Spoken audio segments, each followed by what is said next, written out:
MMA fans, I love you, but I'm so sick of you. Also, I have shaved my head. I literally was bored, and I was just like, you know what, and it's gone. So you don't comment about it.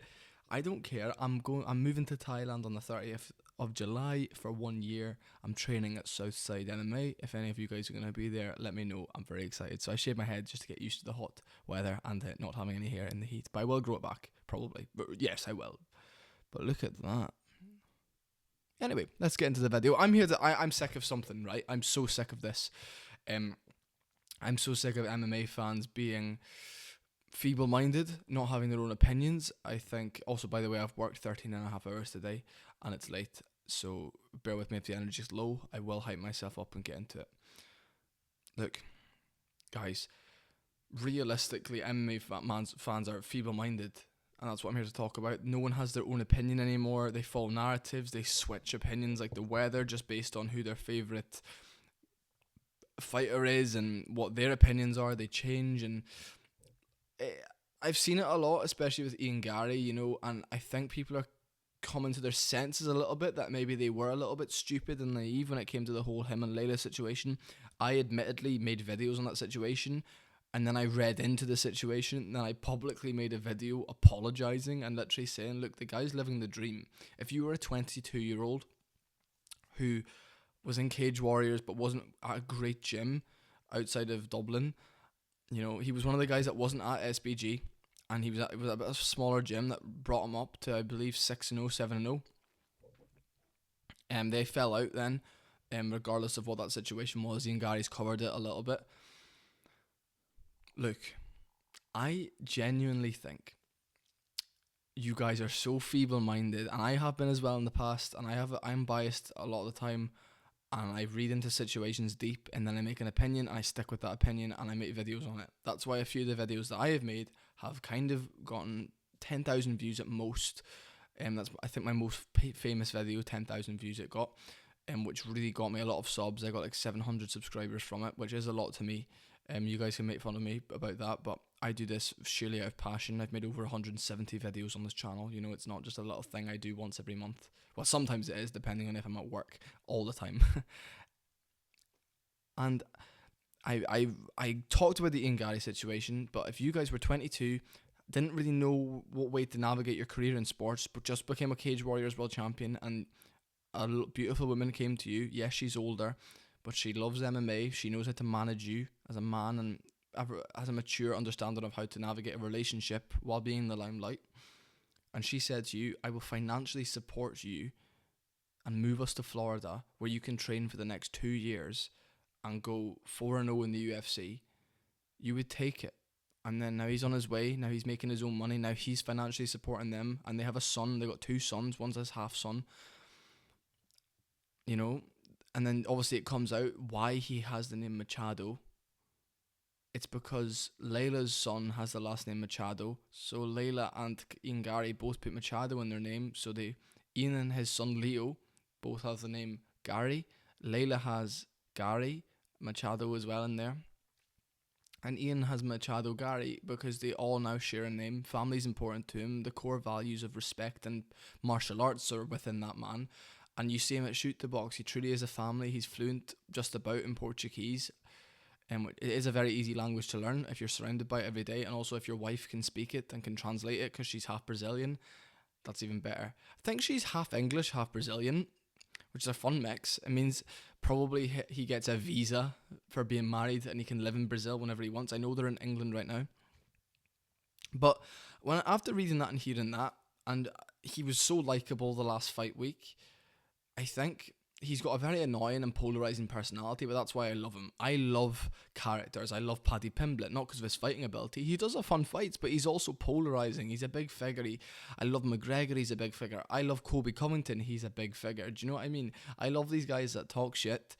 I really enjoy Sean O'Malley as well. He doesn't talk much shit, and he's not a big character, but like he's just so fun to watch fight because he's just great to watch fight.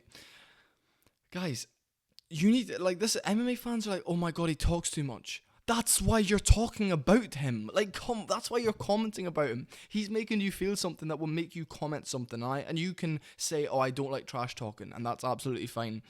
But don't then now say, oh, I always liked Ian Garry. No, you didn't. I was the same. I didn't always. I liked him. Then I thought, oh, I don't really want to like him. But then I like him. I fucking love the guy. I think he's great for the sport. The hand movements, the everything. Just that's what he does, and it winds people up. And the way his voice is, and the way he's so annoying to listen to, because he always talks about growth and then developing and shoot the box and his new Brazil family and how he's too pretty, and it's annoying as fuck. But I love it because it reminds me in a way of Muhammad Ali. And I love that man. I've got the tattoo on my arm, the butterfly and the bee, in representation of that man. And, you know, I like the Adesanya situation, which is my most viewed video on this channel, and I get a lot of traction talking about that topic because I'm so brutally honest about it. I loved Israel Adesanya at the start. I thought he was brilliant, and then you start noticing these things, and I fucking hate that. I hate him. I can't stand him. I want him to lose, and it'd be a very late stoppage. However, I'm not going to then see him beat Dricus and then not be a fan of him. Or then be a fan of him. Oh, because he's on top. No. I'm a massive fan of Paddy Pimblett because he's polarizing, he's funny, he's mental, and he's got a crazy fight style, and you know he could lose at any moment. But if he goes out there and gets slumped by someone, I'm still going to be a fan. I'm going to be like, oh, fuck, he got knocked out, but I want to see him fight again. I want to see him chat shit. I want to see how he handles this. The same with Ian Garry. The same with McGregor. I don't turn on them and follow the crowd. Right? And that's what I'm trying to say. Just be a fan of the sport. Be a fan of big fights. Just because Max Holloway loses, don't say he's washed. No, he's been losing to the best guys in the world. He's still given us so much. People don't know how to be sports fans anymore. Passionately love someone and passionately hate somebody within this, and you will go so far and you will enjoy the sport 10 times more if you hate it. Hating's fun. And if you hate John Jones, don't then, if he wins, be like, oh, I always knew he was the GOAT. No, say it. I wanted him to fucking lose, but he proved me wrong. The fucker, I hate him. The passion and the anger of this sport is what makes it so brilliant and what makes it so much fun to be a fight fan, because anything can happen. When Paddy Pimblett, in my opinion, lost to Jared Gordon, I made a video saying this is how to save your career. And I said, take a year and a half off and come back, say you're going to squash someone on the feet and then grapple fuck them and just be the heel. And that's what he did against Ferguson. And I think he goes out there and he submits Bobby Green. Hopefully, I'm hoping so, because I want to see these men. I'm gonna say men. He kind of acts like a child, but he's got kids, so I want to see this man grow. I want to see Ian Garry grow after all the backlash, and then when he becomes a champion, I want to see everybody go, I was with him all the way. No, you weren't, man. You know, he's 15-0 and he's 8-0 in the UFC. Do you know how difficult that is to do? Yes, he's only got 3 finishes, but the welterweight division is very decision heavy. There's a lot of decisions at welterweight, and that's why your personality needs to shine through, and that's why you need to be refreshing. You know, Dricus Du Plessis, everyone's like, oh, Dricus is shit, Dricus is awful. He beats Whittaker, he beats Till, he beats Brunson, he beats Sean Strickland. Oh, his berserker style, I always knew he'd make it to the top. No, he didn't. I didn't think so. He's shit, technique-wise, and he just has this marauder sort of pace and this sort of style, and he's tough, and he comes at you, and he's awkward, but it works. You know? Like, you can hate on Aljamain Sterling so much, but if you like him, say you fucking like him. I love Aljamain Sterling. I think he's so annoying how he just says, yeah, the human backpack. Like, no, man, don't be the human backpack. But then I fucking love you, Aljo. If Aljo gets knocked out, I'm sad. I wasn't sad when he got knocked out by O'Malley, because, I mean, I think O'Malley's really refreshing and he's fun for the division. However, it's just, what I'm trying to say is, the MMA community is forgetting what it's like to just support people no matter what, and and hate people if you want, and just be a fun, and just enjoy being a fan again, you know. And that's all I really wanted to get across my chest. Let me know what you guys think. MMA fans need to learn to have their own opinion. Full breakdown exposed. That's what the title will be, realistically. I'm sorry for the state I'm in. I've got a little cut above my eye, a little graze, a little head bump that was, and I shaved my head and stuff. But I'm more aerodynamic now, you know. What the fuck? What's wrong with me? I need to go to my bed. It's too late. But I thought I'd make that quick little video, guys.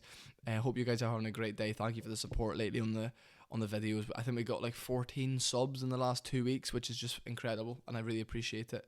So stay frosty, my friends, and comment all the hate you want. I will be making a video responding to the hate comments tomorrow, which I can't wait to make, and I'm gonna rip you all to pieces. So look forward to that.